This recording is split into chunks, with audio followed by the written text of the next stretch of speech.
হাদিসটা খুব ভালো করে শোনেন। রাসূলুল্লাহ সাল্লাল্লাহু আলাইহি ওয়াসাল্লাম বলেছেন, যখন আমার উম্মত এই 15টা পাপে লিপ্ত হবে, এই 15টা পাপে লিপ্ত হবে, তখন তাদের উপর আল্লাহর পক্ষ থেকে আযাব এবং গজব আসতে শুরু করবে। হাদিস আসলে অনেক আছে, কিন্তু সবগুলো বলার সময় থাকবে না, আমি মূল কয়েকটা বলছি, এগুলোর মধ্যে সব পড়ে যাবে ইনশাআল্লাহ। যখন আমার উম্মত এই 15টা কাজ করবে, তখন তাদের উপর আল্লাহর পক্ষ থেকে আযাব এবং গজব অবধারিত আসবে। এক নাম্বার পাপ যখন এই উম্মতের মানুষ করবে, যখন তারা গনিমতের মালকে ব্যক্তিগত সম্পদ মনে করবে। গনিমতের মাল বোঝেন? রাষ্ট্রীয় সম্পদ, পাবলিক প্রপার্টি, এটাকে যখন মানুষ ব্যক্তিগত সম্পদ মনে করে ব্যবহার করা শুরু করবে। এটা কি মিল পাওয়া যায়? আচ্ছা। 2 নাম্বার, যখন কারো কাছে আমানত রাখা হবে, আমানত, এবং সে এটাকে ব্যক্তিগত সম্পদ মনে করবে।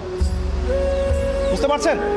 আমানত রেখেছে, এটা খেয়ানত না করাটাই কর্তব্য, কিন্তু এটাকে যখন ব্যক্তিগত সম্পদের মতো মানুষ ইউজ করবে, শেষ করে ফেলবে, নষ্ট করে ফেলবে, তখন আল্লাহর আযাব আসবে। 3, যখন মানুষ যাকাত আদায় করাটাকে জরিমানা মনে করবে, যাকাত দিতে চাইবে না, যাকাতটাকে জরিমানা মনে করবে। কি সমস্যা, কি বার্ডেন, যাকাত আবার দেওয়া লাগে কেন? আমরা তো ট্যাক্স দেই। যাকাতকে মানুষ জরিমানা মনে করবে।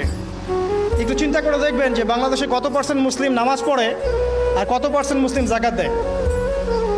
শুধু যাকাতের টাকাগুলো যদি আমরা একত্রিত করতে পারতাম, বড় বড় মেগা প্রজেক্ট করা সম্ভব ছিল, অনেক বড় বড় প্রজেক্ট করা সম্ভব ছিল, অনলি যাকাতের টাকা দিয়ে। আর যাকাতের টাকা এক বছরে শেষ হয়ে যায় না, পরের বছর আবার ঘুরে আসবে। ঠিক আছে, ইসলামিক ইকোনমিক্সের বেসই হলো যাকাত। এটা নিয়ে আমরা ইনশাল্লাহ আরেকদিন কথা বলব।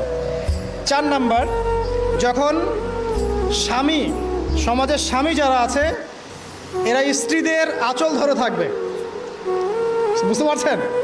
স্বামী স্ত্রীর আঁচল ধরে থাকবে, মানে স্ত্রীর অনুগত, স্ত্রী যা বলবে তাই। আচ্ছা, গায়রত নাই, মানে স্বামী পুরুষত্বের গায়রত নাই। 5 নাম্বার, যখন সন্তান মায়ের অবাধ্য হয়ে স্ত্রীর খেদমত করা শুরু করবে।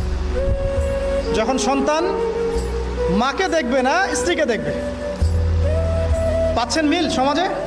আচ্ছা। 6 নাম্বার, যখন বাবার পরিবর্তে, বাবার পরিবর্তে মানুষ বন্ধুদেরকে সম্মান করা শুরু করবে। এরপরে 8, নবী সাল্লাল্লাহু আলাইহি ওয়াসাল্লাম বলছেন, যখন কোনো ব্যক্তিকে সম্মান করা হবে তার টর্চার থেকে বাঁচার জন্য।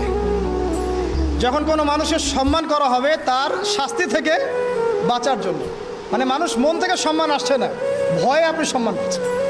এই অবস্থা যখন আসবে, তখন আল্লাহর আযাব আসবে।